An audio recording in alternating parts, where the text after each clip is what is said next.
All right, welcome to The Explainer. We're going to dive into a really big question today, maybe one of the most important ones in the whole digital world. When you own crypto, who's actually in charge of it? I mean, who really controls your money? It's a question that honestly gets to the core of what crypto is supposed to be. You've probably heard this saying, right? Not your keys, not your coins. It's everywhere in crypto.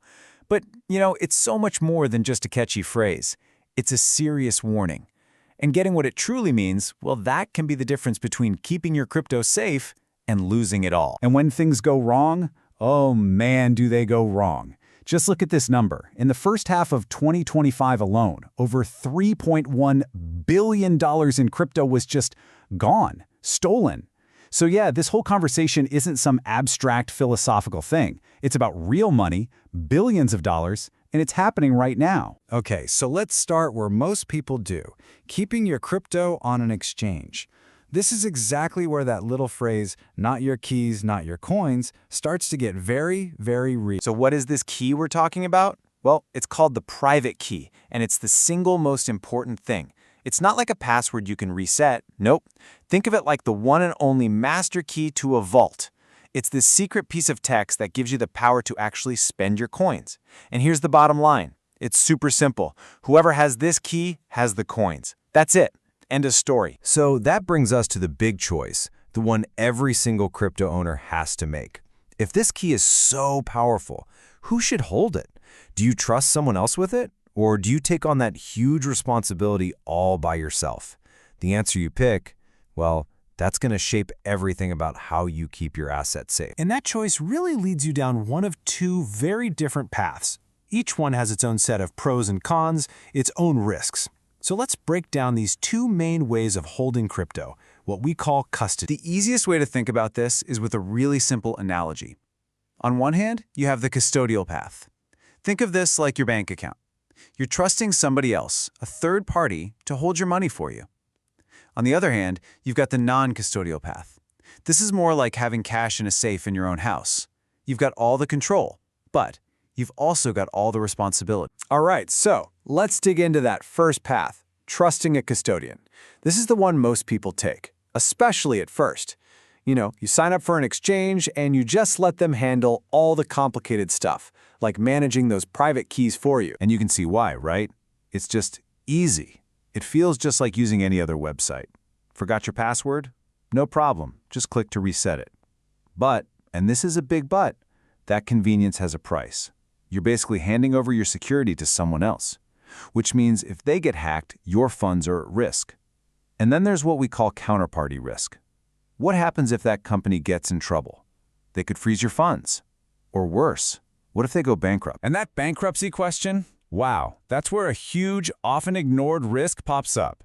See, with a normal bank, your money is legally separate from the bank's money. If the bank goes under, your cash is protected. But in crypto? That line gets really blurry sometimes. Without very specific legal structures in place, if an exchange goes bankrupt, customer funds could just get lumped in with the company's assets. And that means your crypto could be used to pay off their debts. You could be left with absolutely nothing. So, if all of that sounds a bit too risky for you, what's the alternative? Well, that brings us to path number 2, becoming your own bank. This is what we call self-custody. You take on all the control and all the responsibility that comes with it. Now, if you go down this path, there is one thing that is more important than anything else: your seed phrase. This is literally just a list of 12 or 24 regular words. But these words are the master key to everything. They can bring back your entire wallet if your device breaks or gets lost. It is your one and only backup. You have to write it down, keep it somewhere safe, offline, and you can never, ever share it with anyone. Because if you lose that phrase, your crypto is gone. Forever. There's no one to call, no password reset, it's just gone. I know this can sound a little intimidating, but getting started is actually a pretty straightforward process. First, you just pick a wallet and install it. Step 2, you write down that seed phrase and secure it somewhere safe. Then, you send a tiny little bit of crypto to it, a test transaction, just to make sure it all works. And finally, and please do not skip this step, you need to practice recovering it. Seriously, delete the wallet and then restore it using your seed phrase. It's the only way to prove to yourself that you've got this, that you're really in control. So what this all boils down to is a really powerful trade-off. With the absolute freedom of self-custody comes absolute 100% responsibility. On the plus side, you have total control. It's your money, truly. It's censorship resistant. But the flip side is huge. There is no safety net. There's no 1-800 number to call. If you lose your seed phrase, that's it. You are the bank. But here's the thing. This isn't just a simple this or that decision. It's not just, do I use an exchange or do I hold my own keys? It's actually more like a spectrum of security options, with different choices for different situations and different levels of risk you're willing to take. You can basically pick a security level that makes sense for what you're doing.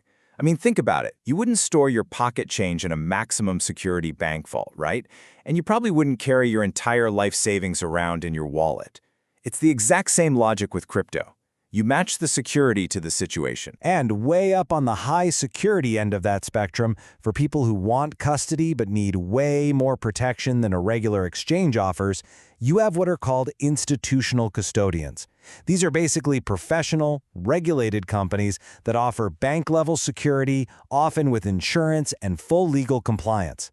This is the kind of heavy-duty protection for big-time investors and businesses. And this table kind of lays out the whole landscape for you. You can see how different solutions fit different people. An exchange wallet, great for beginners and traders, because it's all about convenience over control.